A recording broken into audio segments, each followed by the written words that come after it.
Hi friends, ದಿನದ ಎಲ್ಲ ಪ್ರಮುಖ ಸುದ್ದಿಯನ್ನು ನಿಮಗೆ ತಲುಪಿಸುವ mastmaga.comನ ಫುಲ್ ನ್ಯೂಸ್ಗೆ ಸ್ವಾಗತ. ನಾನು ಅಮರ್ ಪ್ರಸಾದ್. ವಿಶ್ವದ ಅತಿದೊಡ್ಡ ಧಾರ್ಮಿಕ ಕಾರ್ಯಕ್ರಮ ಅಂತ ಕರೆಸಿಕೊಳ್ಳೋ ಕುಂಭಮೇಳ ಆರಂಭ ಆಗಿದೆ. ಫೆಬ್ರವರಿ 26ನೇ ತಾರೀಕಿನವರೆಗೆ ನಡೆಯಲಿರೋ ಈ ಬೃಹತ್ ಕಾರ್ಯಕ್ರಮದ ಮೊದಲ ದಿನವೇ ಭಕ್ತ ಸಾಗರ ಯುಪಿಯ ಪ್ರಯಾಗರಾಜ್ಗೆ ಹರಿದು ಬಂದಿದೆ. ಚಳಿಯನ್ನ ಲೆಕ್ಕಿಸದೆ ಭಕ್ತಾದಿಗಳು ಗಂಗಾ, ಯಮುನಾ ಮತ್ತು ಸರಸ್ವತಿ ನದಿಯ ತ್ರಿವೇಣಿ ಸಂಗಮದಲ್ಲಿ ಪವಿತ್ರ ಸ್ನಾನ ಮಾಡಿದ್ದಾರೆ. ಒಂದೇ ದಿನ 1 ಕೋಟಿಗೂ ಅಧಿಕ ಭಕ್ತರು ಮಿಂದೆದ್ದಿದ್ದಾರೆ ಅಂತ ಯುಪಿ ಪೊಲೀಸ್ ಮುಖ್ಯಸ್ಥರು ಪ್ರಶಾಂತ್ ಕುಮಾರ್ ಮಾಹಿತಿ ಕೊಟ್ಟಿದ್ದಾರೆ.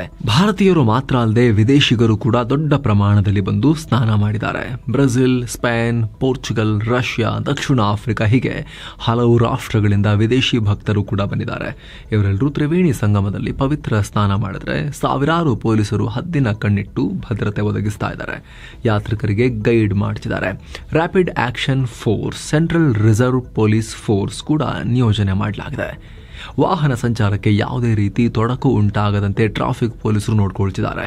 ಇದರೊಂದಿಗೆ ಯುಪಿ ಪೊಲೀಸರು ನೀರಿನ ಮೇಲೆ ತೇಲುವ ಪೊಲೀಸ್ ಪೋಸ್ಟ್ ಅನ್ನ ಕೂಡ ಸೆಟಪ್ ಮಾಡಿದ್ದಾರೆ. ಮೂಲಕ ನೀರಿನ ಮೇಲೆ ಇದ್ಕೊಂಡು ಕೂಡ ಭಕ್ತಾದಿಗಳಿಗೆ ಸಲಹೆ ಸಹಾಯ ನೀಡೋ ವ್ಯವಸ್ಥೆ ಮಾಡಲಾಗಿದೆ. ಯಾಕಂದ್ರೆ ತುಂಬ ಬೋಟಿಂಗ್ ಎಲ್ಲ ಮಾಡ್ತಿರ್ತಾರೆ. ಇನ್ನು ಈ ತ್ರಿವೇಣಿ ಸಂಗಮದಲ್ಲಿ ಅನೇಕ ಕುಟುಂಬಗಳ ಸಂಗಮ ಕೂಡ ಆಗಿದೆ. ಈ ಹಿಂದೆ ಸೆಪರೇಟ್ ಆಗಿದ್ದ 250ಕ್ಕೂ ಅಧಿಕ ಕುಟುಂಬಗಳು ಕುಂಭಮೇಳದಲ್ಲಿ ಒಟ್ಟಾಗಿದ್ದಾರೆ. ಇನ್ನು ರಾಜ್ಯದ ಕೆಎಂಎಫ್ ಕೂಡ ದೊಡ್ಡ ಪ್ರಮಾಣದ ಜನ ಸೇರೋ ಈ ಈವೆಂಟ್ ನಲ್ಲಿ ತನ್ನ ಬ್ರ್ಯಾಂಡ್ ಅನ್ನ, ನಂದಿನಿಯನ್ನ ಪ್ರಮೋಟ್ ಮಾಡೋಕೆ ಮುಂದಾಗಿದೆ. ಖಾಸಗಿ ಟೀ ಅಂಗಡಿಯೊಂದರ ಸಹಯೋಗದೊಂದಿಗೆ ಮಹಾ ಕುಂಭಮೇಳದಲ್ಲಿ 10 ಸ್ಟೋರ್ಗಳನ್ನು ಕೆಎಂಎಫ್ ಸ್ಥಾಪಿಸಿದೆ. 1 ಕೋಟಿಗೂ ಅಧಿಕ ಕಪ್ ಚಹಾ ವಿತರಿಸೋಕೆ ಪ್ಲಾನ್ ಹಾಕೊಂಡಿದೆ. ಈ ಮೂಲಕ ಹೊಸ ಗಿನ್ನಿಸ್ ದಾಖಲೆ ಸೃಷ್ಟಿ ಮಾಡೋಕೆ ಗುರಿ ಇಟ್ಕೊಂಡಿದೆ ಅಂತ ಖುದ್ದು ಕೆಎಂಎಫ್ ಹೇಳಿದೆ. ಇನ್ನು ಕಾಶಿ ವಿಶ್ವನಾಥ ದೇವಸ್ಥಾನಕ್ಕೆ ಭೇಟಿ ನೀಡಿದ ಆಪಲ್ ಸಂಸ್ಥಾಪಕರಾದ ದಿವಂಗತ ಸ್ಟೀವ್ ಜಾಬ್ಸ್ರ ಪತ್ನಿ ಲಾರಿನ್ ಪಾವೆಲ್ ಜಾಬ್ಸ್ ಕುಂಭಮೇಳದಲ್ಲಿ ಪಾಲ್ಗೊಂಡಿದ್ದಾರೆ. ಈ ವೇಳೆ ಪ್ರಯಾಗ್ರಾಜ್ನ ಧರ್ಮಗುರುಗಳಾದ ವ್ಯಾಸಾನಂದಗಿರಿ ಮಹಾರಾಜರನ್ನ ಭೇಟಿಯಾಗಿ ಆಶೀರ್ವಾದ ಪಡೆದಿದ್ದಾರೆ. ವ್ಯಾಸಾನಂದಗಿರಿ ಮಹಾರಾಜರು ಲಾರಿನ್ ಪಾವೆಲ್ಗೆ ಹೊಸ ನಾಮಕರಣವನ್ನೇ ಮಾಡಿದ್ದಾರೆ. ಗೋತ್ರದ ಪ್ರಕಾರ ಅವರಿಗೆ ಕಮಲ ಅಂತ ಹೆಸರಿಟ್ಟಿದ್ದಾರೆ. ಸೊ ಲಾರಿನ್ ಅಥವಾ ಕಮಲ ಮುಂದಿನ 17 ದಿನ ಕುಂಭಮೇಳದಲ್ಲಿ ಇದ್ದು ತ್ರಿವೇಣಿ ಸಂಗಮದಲ್ಲಿ ಪವಿತ್ರ ಸ್ನಾನ ಕೂಡ ಮಾಡ್ತಾರೆ. ಇವರು ಸ್ಟೀವ್ ಜಾಬ್ಸ್ರ ಪತ್ನಿ, ಆಪಲ್ ಫೌಂಡರ್ ಪತ್ನಿ. ಮತ್ತೊಂದು ಕಡೆ ಕುಂಭಮೇಳ ಕುರಿತು ಪಿಎಂ ನರೇಂದ್ರ ಮೋದಿ ರಿಯಾಕ್ಟ್ ಮಾಡಿ ಪ್ರಯಾಗ್ರಾಜ್ನಲ್ಲಿ ಜನ ತುಂಬಿ ತುಳುಕಾಡ್ತಿರೋದು ನೋಡಿ ಬಹಳ ಖುಷಿಯಾಗಿದೆ ಅಂತ ಹೇಳಿದ್ದಾರೆ. ಇನ್ನು ಎಲ್ಲಾನು ಸುಸೂತ್ರವಾಗಿ ಸಾಗ್ತಿರೋ ನಡುವೆ ಕುಂಭಮೇಳ ಏರಿಯಾದಲ್ಲಿ ಒಂದು ವಿವಾದ ಸೃಷ್ಟಿಯಾಗಿದೆ. ಅದನ್ನ ಕ್ಯಾಂಪ್ ಒಂದರಲ್ಲಿ ಅಳವಡಿಸಲಾಗಿರೋ ಸಮಾಜವಾದಿ ಪಾರ್ಟಿಯ ಸಂಸ್ಥಾಪಕ ಮುಲಾಯಂ ಸಿಂಗ್ ಯಾದವ್ ಅವರ ಪ್ರತಿಮೆಗೆ ಆಕ್ಷೇಪ ವ್ಯಕ್ತ ಆಗಿದೆ. ಮುಲಾಯಂ ಸಿಂಗ್ ಯಾದವ್ ಒಬ್ಬ ಹಿಂದೂ ವಿರೋಧಿ, ಸನಾತನ ವಿರೋಧಿ ಅಂತ ಅಖಿಲ ಭಾರತೀಯ ಅಖಾರ ಪರಿಷತ್ ಅನ್ನೋ ಸಂಘಟನೆ ಟೀಕೆಗಳನ್ನು ಮಾಡಿದೆ. ಸಾವಿರಾರು ಪೊಲೀಸರ ಕಣ್ಗಾವಲಿನ ನಡುವೆ ಕುಂಭಮೇಳದಲ್ಲಿ ಕಳ್ಳರ ಕೈಚಳಕ ಕೂಡ ನಡೀತಾ ಇದೆ. ಅವರು ಕೂಡ ಬಿಸ್ನೆಸ್ ಮಾಡಕ್ ಬಂದಿದ್ದಾರೆ. ಭಕ್ತರ ಬ್ಯಾಗ್, ಹಣವನ್ನ ದೋಚಿರೋ ಮಾಹಿತಿ ಸಿಗ್ತಾ ಇದೆ. ಏನೋ ಜಮ್ಮು ಕಾಶ್ಮೀರದ ಸೋನ್ಮಾರ್ಗ್ ನಲ್ಲಿ PM Narendra Modi more tunnel ಉದ್ಘಾಟನೆ ಮಾಡಿದ್ದಾರೆ. ಸುಮಾರು 6.5 ಕಿಲೋಮೀಟರ್ ಉದ್ದದ ಈ ಟನಲ್ ಗಗನ್ಗಿರ್ನಿಂದ ಸೋನ್ಮಾರ್ಗ್ಗೆ ಸಂಪರ್ಕ ಕಲ್ಪಿಸುತ್ತೆ. 2680 ಕೋಟಿ ರೂಪಾಯಿ ಖರ್ಚಲ್ಲಿ ಮಾಡಿದ್ದಾರೆ. ಗಡಿಯಲ್ಲಿ ಸೇನೆಯನ್ನ ಫಾಸ್ಟ್ ಆಗಿ ತಲುಪಿಸೋಕೆ, ಟೂರಿಸಂ ಇಂಪ್ರೂವ್ ಮಾಡೋಕೆ ಈ ಟನಲ್ ತುಂಬಾ ಮುಖ್ಯ ಅಂತ ಪರಿಗಣಿಸಲಾಗ್ತಾ ಇದೆ. ಇದೇ ವೇಳೆ ಮೋದಿ ಕಳೆದ ವರ್ಷ ಟನಲ್ ನಿರ್ಮಾಣದ ಟೈಮ್ನಲ್ಲಿ ಉಗ್ರ ದಾಳಿಯಿಂದ ಪ್ರಾಣ ಕಳ್ಕೊಂಡಿದ್ದ 7 ಜನರಿಗೆ ಗೌರವ ನಮನ ಸಲ್ಲಿಸಿದ್ದಾರೆ. ಹಾಗೂ ಅತ್ಯಂತ ಕಠಿಣ ಹವಾಮಾನದಲ್ಲೂ ಶ್ರಮಪಟ್ಟು ಈ ಟನಲ್ ಸುರಂಗವನ್ನ ನಿರ್ಮಾಣ ಮಾಡಿರುವ ಕಾರ್ಮಿಕರೊಂದಿಗೂ ಮೋದಿ ಮಾತುಕತೆ ನಡೆಸಿ ಅವರಿಗೂ ಥ್ಯಾಂಕ್ಸ್ ಹೇಳಿದ್ದಾರೆ. ಅಂದ ಹಾಗೆ ಜಮ್ಮು ಕಾಶ್ಮೀರದಲ್ಲಿ ವಿಧಾನಸಭೆ ಚುನಾವಣೆ ಆದ ನಂತರ ಇದು ಜಮ್ಮು ಕಾಶ್ಮೀರಕ್ಕೆ ಮೋದಿ ಅವರ ಮೊದಲ ಭೇಟಿ. ಈ ಕಾರ್ಯಕ್ರಮದಲ್ಲಿ ಕೇಂದ್ರ ಸಚಿವ ನಿತಿನ್ ಗಡ್ಕರಿ, ಜಮ್ಮು ಕಾಶ್ಮೀರ ಲೆಫ್ಟಿನೆಂಟ್ ಗವರ್ನರ್ ಮನೋಜ್ ಸಿನ್ಹಾ, ಜಮ್ಮು ಕಾಶ್ಮೀರ ಮುಖ್ಯಮಂತ್ರಿ ಒಮರ್ ಅಬ್ದುಲ್ಲಾ ಭಾಗವಹಿಸಿದರು. ಈ ವೇಳೆ ಪಾರದರ್ಶಕವಾಗಿ ಚುನಾವಣೆ ನಡೆಸಿದ್ದಕ್ಕೆ ಮೋದಿ ಅವರಿಗೆ ಧನ್ಯವಾದ. ಸಮಯಕ್ಕೆ ಸರಿಯಾಗಿ ಎಲೆಕ್ಷನ್ ಆಗಿದೆ ಅಂತ ಒಮರ್ ಅಬ್ದುಲ್ಲಾ ಹೇಳಿದ್ದಾರೆ. ಸೊ ಒಂದು ಕಡೆ INDIA ಮೈತ್ರಿ ಪಕ್ಷಗಳು ಇವಿಎಂ ಬಗ್ಗೆ ವ್ಯಾಪಕ ಟೀಕೆ ಮಾಡ್ತಿರೋ ಹೊತ್ತಲ್ಲಿ ಅದೇ ಮೈತ್ರಿಕೂಟದ ಲೀಡರ್ ಒಬ್ರು ಚೆನ್ನಾಗಿ ಟ್ರಾನ್ಸ್ಪರೆಂಟ್ ಆಗಿ ಎಲೆಕ್ಷನ್ ನಡೆಸ್ಕೊಟ್ರಿ ಜಮ್ಮು ಕಾಶ್ಮೀರದಲ್ಲಿ ಟೈಮ್ಲಿಯಾಗಿ, ಧನ್ಯವಾದ ಅಂತ PMಗೆ ಹೇಳಿರೋದು ಇಂಟ್ರೆಸ್ಟಿಂಗ್ ಡೆವಲಪ್ಮೆಂಟ್. ಮತ್ತೊಂದು ಕಡೆ ಭಾರತ ಬಾಂಗ್ಲಾ ನಡುವಿನ ಸಂಬಂಧ ದಿನದಿನಕ್ಕೂ ಹಳಿಸ್ತಾ ಇದೆ. ಈಗ ಗಡಿ ವಿಚಾರವಾಗಿ ಭಾರತದ ವಿದೇಶಾಂಗ ಸಚಿವಾಲಯ ಬಾಂಗ್ಲಾದ ಟಾಪ್ ರಾಜತಾಂತ್ರಿಕರಿಗೆ ಸಮನ್ಸ್ ನೀಡಿದೆ. ಉಭಯ ದೇಶಗಳ ನಡುವೆ ಹೆಚ್ಚಾಗ್ತಿರೋ ಉದ್ವಿಗ್ನತೆ ಬಗ್ಗೆ ಮಾತುಕತೆ ನಡೆಸೋಕೆ ಭಾರತದಲ್ಲಿರೋ ಬಾಂಗ್ಲಾದ ಡೆಪ್ಯೂಟಿ ಹೈ ಕಮಿಷನರ್ ನೂರುಲ್ ಇಸ್ಲಾಂಗೆ ಸಮನ್ಸ್ ಕೊಡಲಾಗಿದೆ. ಭಾನುವಾರವಷ್ಟೇ ಬಾಂಗ್ಲಾದ ವಿದೇಶಾಂಗ ಇಲಾಖೆ ಭಾರತದ ರಾಯಭಾರಿ ಪ್ರಣಯ್ ವರ್ಮಾಗೆ ಸಮನ್ಸ್ ಜಾರಿ ಮಾಡಿತ್ತು. ಇದರ ಬೆನ್ನಲ್ಲೇ ಈ ಬೆಳವಣಿಗೆಯಾಗಿದೆ. ಅಂದಹಾಗೆ ಇತ್ತೀಚೆಗೆ ಗಡಿಯಲ್ಲಿ ಭಾರತ ಫೆನ್ಸ್ ನಿರ್ಮಾಣಕ್ಕೆ ಮುಂದಾಗಿದೆ. ಇದು ಸರಿಯಿಲ್ಲ, ಬಾಂಗ್ಲಾ ಭಾರತದ ಗಡಿ ಒಪ್ಪಂದಗಳನ್ನು ಸರಿಯಾಗಿ ಪಾಲಿಸ್ತಿಲ್ಲ ಅಂತ ಆರೋಪವನ್ನು ಮಾಡಿತ್ತು ಬಾಂಗ್ಲಾ. ಅದಾದ ನಂತರ ಈ ರೀತಿ ಒಬ್ರಿಗೊಬ್ರು ಸಮನ್ಸ್ ಕೊಡೋದು ನಡೆದಿದೆ. ಇತ್ತ ಭಾರತೀಯ ಸೇನಾ ಮುಖ್ಯಸ್ಥ ಉಪೇಂದ್ರ ದ್ವಿವೇದಿ ಬಾಂಗ್ಲಾದ ಬಗ್ಗೆ ಮಾತನಾಡಿದ್ದಾರೆ. ಗಡಿಯಲ್ಲಿ ಒಳನುಸುಳುವಿಕೆ ಇನ್ನೂ ಕೂಡ ನಡೀತಾ ಇದೆ. ಬಾಂಗ್ಲಾ ಭಾರತಕ್ಕೆ ಸ್ಟ್ರಾಟಜಿಕಲಿ ತುಂಬಾ ಇಂಪಾರ್ಟೆಂಟ್ ಪಾರ್ಟ್ನರ್. ಬಾಂಗ್ಲಾ ಸೇನೆಯೊಂದಿಗೆ ಭಾರತಕ್ಕೆ ಯಾವುದೇ ದ್ವೇಷ ಇಲ್ಲ, ಇವರು ಒಟ್ಟಿಗೆ ಕೆಲಸ ಮಾಡೋದು ತುಂಬಾ ಮುಖ್ಯ ಅನ್ನೋ ಹೇಳಿಕೆಯನ್ನು ಕೊಟ್ಟಿದ್ದಾರೆ. ಆ ಮೂಲಕ ಬಾಂಗ್ಲಾದ ಯೂನುಸ್ ರಾಜತಾಂತ್ರಿಕವಾಗಿ ಭಾರತದೊಂದಿಗೆ ಜಗಳಕ್ಕೆ ಬಿದ್ದಿದ್ರು ಕೂಡ ನಮಗೆ ಬಾಂಗ್ಲಾ ಸೇನೆ ಮೇಲೆ ಯಾವುದೇ ದ್ವೇಷ ಇಲ್ಲ ಅಂತ ಹೇಳೋ ಮೂಲಕ ಬಾಂಗ್ಲಾದ ಸೇನೆ ಯೂನುಸ್ ಮೈಂಡ್ ಸೆಟ್ ಅನ್ನ ಹೊಂದಿಲ್ಲ ಮತ್ತು ಹೊಂದಬಾರದು ಅನ್ನೋ ರೀತಿಯಲ್ಲಿ ಹೇಳಿಕೆಯನ್ನ ಕೊಟ್ಟಿದ್ದಾರೆ ನಮ್ಮ ಸೇನೆಯವರು. ಕರ್ನಾಟಕದಲ್ಲಿ ಸಿಎಂ ಬದಲಾವಣೆ ಚರ್ಚೆ ಜೋರಾಗ್ತಿರೋ ನಡುವೆನೆ ಸಿಎಂ ಸಿದ್ದರಾಮಯ್ಯ ಒಂದು ಇಂಟ್ರೆಸ್ಟಿಂಗ್ ಹಿಂಟ್ ಕೊಟ್ಟಿದ್ದಾರೆ. ಕಾಂಗ್ರೆಸ್ ಸಭೆಯಲ್ಲಿ ಮಾತನಾಡ್ತಾ ಸಿದ್ದರಾಮಯ್ಯ ಅಧಿಕಾರ ತ್ಯಾಗದ ಮಾತುಗಳನ್ನಾಡಿದ್ದಾರೆ. ಸೋನಿಯಾ ಗಾಂಧಿ ಅಧಿಕಾರವನ್ನೇ ತ್ಯಾಗ ಮಾಡಿದ್ರು, ರಾಹುಲ್ ಗಾಂಧಿ ಕೂಡ ಪಕ್ಷಕ್ಕಾಗಿ ಸಿಕ್ಕಾಪಟ್ಟೆ ತ್ಯಾಗಗಳನ್ನು ಮಾಡಿದ್ದಾರೆ, ಯಾವುದಂತ ಹೇಳಿಲ್ಲ, ಮಾಡಿದ್ದಾರೆ. ಸೊ ನಾವು ಕೂಡ ಅದೇ ದಾರಿಯಲ್ಲಿ ನಡೆಯೋ ಪ್ರಾಮಾಣಿಕ ಪ್ರಯತ್ನ ಮಾಡಬೇಕು ಅಂತ ಹೇಳಿದ್ದಾರೆ.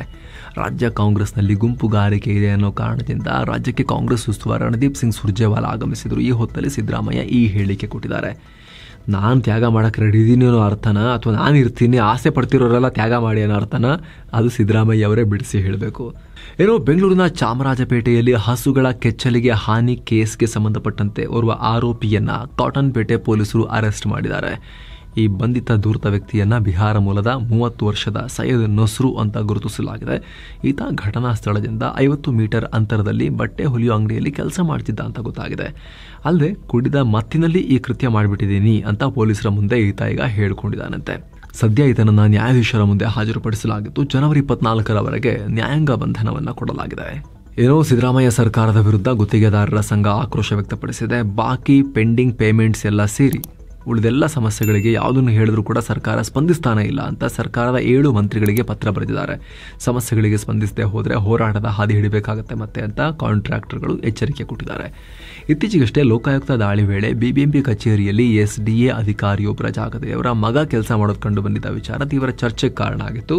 ಇದೀಗ ಈ ಪ್ರಕರಣ ಸಂಬಂಧ ಬಿಬಿಎಂಪಿಯಲ್ಲಿ 2 ಅಧಿಕಾರಿಗಳನ್ನ ಅಮಾನತು ಮಾಡಲಾಗಿದೆ. ತಮ್ಮ ಬದಲಿಗೆ ಕಚೇರಿಯಲ್ಲಿ ಮಗನನ್ನ ಕೂರಿಸಿದ್ರು ಅಂತ ಕವಿತಾ ಅವರನ್ನ, ಹಾಗೂ ಇಷ್ಟೆಲ್ಲ ಆದರೂ ಕೂಡ ತಮ್ಮ ಅಧಿಕಾರ ವ್ಯಾಪ್ತಿಯಲ್ಲಿ ಏನೂ ಕ್ರಮ ಕೈಗೊಂಡಿಲ್ಲ ಅಂತ ಸಹಾಯಕ ಕಂದಾಯ ಅಧಿಕಾರಿ ಸುಜಾತಾ ಅವರನ್ನ, ಇವರಿಬ್ಬರನ್ನ ಅಮಾನತು ಮಾಡಲಾಗಿದೆ. ಸದಾ ಒಂದಿಲ್ಲೊಂದು ಹೇಳಿಕೆ ಮೂಲಕ ವಿವಾದಕ್ಕೀಡಾಗೋ ವಿವಾದಗಳ ಭಗವಾನ್ KS ಭಗವಾನ್ ಮತ್ತೊಮ್ಮೆ ವಿವಾದ ಮಾಡಿಕೊಂಡಿದ್ದಾರೆ. ಹಿಂದೂ ಅನ್ನೋದು ಅಪಮಾನಕರ ಶಬ್ದ ಅಂತ ಅವರಿಗೆ ಅನಿಸಿದೆ, ಅದನ್ನು ಹೇಳಿದ್ದಾರೆ.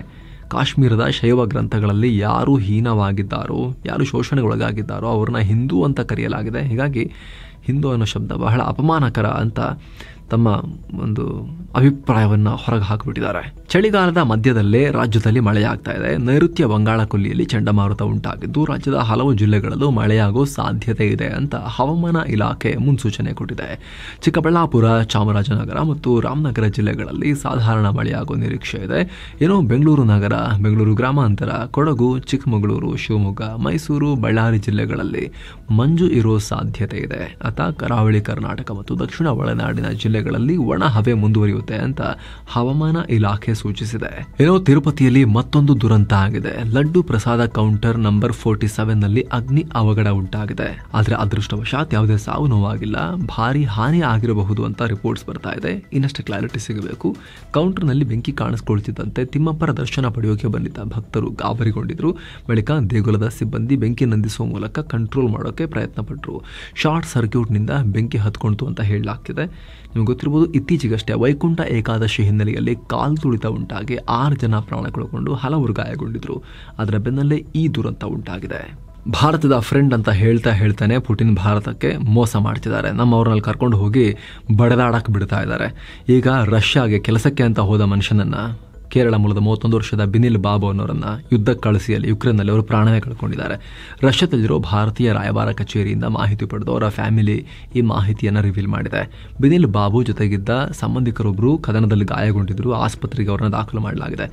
ಇತ್ತೀಚೆಗೆ ಉದ್ಯೋಗದ ಹೆಸರಲ್ಲಿ ಭಾರತೀಯರನ್ನು ಮರಳು ಮಾಡಿ ರಷ್ಯಾ ಕರ್ಕೊಂಡು ಹೋಗಿ ಆಮೇಲೆ ಯೂನಿಫಾರ್ಮ್ ಹಾಕಿ ಹೊಡೆದಾಡಕ್ಕೆ ಕೈಲಿ ಬಂದೂಕು ಕೊಟ್ಟು ಕಳಿಸ್ತಿರೋದು ಬಹಳ ರಾಜತಾಂತ್ರಿಕವಾಗೂ ಸಾಕಷ್ಟು ಸುದ್ದಿ ಮಾಡಿತ್ತು. ಈಗ ನೋಡಿದ್ರೆ ಅವರು ಪ್ರಾಣನೇ ಕಳ್ಕೊಂಡಿದ್ದಾರೆ. ಈಗ ಇತರ ಪ್ರಮುಖ ಸುದ್ದಿಯ ಕ್ವಿಕ್ ರೌಂಡ್ ಅಪ್ ನೋಡ್ತಾ ಹೋಗೋಣ. ದೇಶದಲ್ಲಿ ಮತ್ತೊಂದು HMPV ಪ್ರಕರಣ ದಾಖಲಾಗಿದೆ. ಪುದುಚೇರಿಯ ಮಗುನಲ್ಲಿ ವೈರಸ್ ಕಂಡುಬಂದಿದೆ. ಮೂಲಕ ದೇಶದಲ್ಲಿ HMPV ಪ್ರಕರಣಗಳ ಸಂಖ್ಯೆ ಈಗ 18ಕ್ಕೆ ಏರಿಕೆಯಾಗಿದೆ. ಗುಡ್ ಸಮರಿಟನ್ ಅನ್ನೋ ಯೋಜನೆ ಅಡಿಯಲ್ಲಿ ರಸ್ತೆ ಅಪಘಾತದಲ್ಲಿ ಗಾಯಗೊಂಡವರಿಗೆ ಸಹಾಯ ಮಾಡಿದವರಿಗೆ 25,000 ರೂಪಾಯಿ ಬಹುಮಾನ ಕೊಡ್ತೀವಿ ಅಂತ ಸಾರಿಗೆ ಸಚಿವ ನಿತಿನ್ ಗಡ್ಕರಿ ಘೋಷಣೆ ಮಾಡಿದ್ದಾರೆ.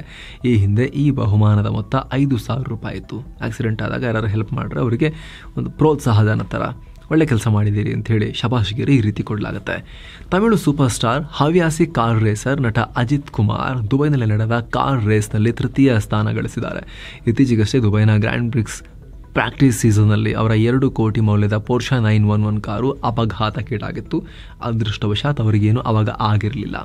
ವಾರದ ಮೊದಲ ಸೆಷನ್ನಲ್ಲಿ ಭಾರತದ ಷೇರುಪೇಟೆಯಲ್ಲಿ ರಕ್ತಪಾತ ಆಗಿದೆ. ಕಂಟಿನ್ಯೂ ಆಗಿದೆ ಡೌನ್ ಟ್ರೆಂಡ್, ಕ್ರ್ಯಾಶ್ ಆಗಿದೆ. ದಿನದ ವಹಿವಾಟಿನ ಅಂತ್ಯಕ್ಕೆ ಸೆನ್ಸೆಕ್ಸ್ 1048 ಪಾಯಿಂಟ್ಸ್ ಬಿದ್ದು 76,330ಕ್ಕೆ ಇಳಿದಿದೆ. ನಿಫ್ಟಿ 345 ಪಾಯಿಂಟ್ಸ್ ಬಿದ್ದು 23,085ಕ್ಕೆ ರೀಚ್ ಆಗಿದೆ. ದೇಸಿ ಮತ್ತು ಜಾಗತಿಕ ಮಾರುಕಟ್ಟೆಯ ವೀಕ್ ಟ್ರೆಂಡ್, ವಿದೇಶಿ ಹೂಡಿಕೆಗಳ ಹಿಂತೆಗೆತ, ಡಾಲರ್ ಮುಂದೆ ರೂಪಾಯಿಯ ಮೌಲ್ಯ ನಿರಂತರವಾಗಿ ಬೀಳ್ತಿರೋದು, ಬಹುತೇಕ ಸೆಕ್ಟರ್ಗಳಲ್ಲಿ ಸೆಲ್ ಆಫ್ ಮತ್ತು ಕಚ್ಚಾ ತೈಲದ ಬೆಲೆ ಏರಿಕೆ ಮಾರುಕಟ್ಟೆ ಮೇಲೆ ಭಾರಿ ಹೊಡೆತ ಕೊಟ್ಟಿದೆ. ಹೂಡಿಕೆದಾರರು ಬರೋಬ್ಬರಿ 13 ಲಕ್ಷ ಕೋಟಿ ರೂಪಾಯಿ ಲಾಸ್ ಮಾಡ್ಕೊಂಡಿದ್ದಾರೆ. ಇದು ಮಾತ್ರ ಅಲ್ಲ, ನಿರಂತರವಾಗಿ ಬೀಳ್ತಾನೆ ಇದೆ. ಕಳೆದ 4 ಸೆಷನ್ನಲ್ಲೇ ಹೂಡಿಕೆದಾರರು 24.69 ಲಕ್ಷ ಕೋಟಿ ಲಾಸ್ ಮಾಡ್ಕೊಂಡಿದ್ದಾರೆ. ಬ್ಯಾಂಕಿಂಗ್, ಫಿನಾನ್ಷಿಯಲ್ ಮತ್ತು IT ಸ್ಟಾಕ್ಗಳು ಲಾಸ್ ಮಾಡಿಕೊಂಡಿವೆ. ಇನ್ನು ಸೆನ್ಸೆಕ್ಸ್ ಕುಸಿತಕ್ಕೆ ಕುಂಭಮೇಳವನ್ನು ಕೂಡ ಲಿಂಕ್ ಮಾಡಲಾಗ್ತಿದೆ. ಯಾಕಂದರೆ ಹಿಂದಿನ ಡೇಟಾ ತೆಗೆದು ನೋಡಿದಾಗ ಕಳೆದ 20 ವರ್ಷಗಳಿಂದ ಕುಂಭಮೇಳದ ಟೈಮ್ನಲ್ಲಿ ಸೆನ್ಸೆಕ್ಸ್ ಬಿದ್ದಿದೆ. 2004ರಲ್ಲಿ ಸೆನ್ಸೆಕ್ಸ್ 3.27% ಬಿದ್ದಿದ್ರೆ 2015ರಲ್ಲಿ 8% ವರೆಗೂ ಕುಸಿತ ಆಗಿತ್ತು. 2016ರಲ್ಲಿ 2%, 2021ರಲ್ಲಿ 4% ಬಿದ್ದಿತ್ತು. ಈ ಬಾರಿಯೂ ಕುಸಿತ ಆಗಿದೆ, 1%ಗೂ ಅಧಿಕ.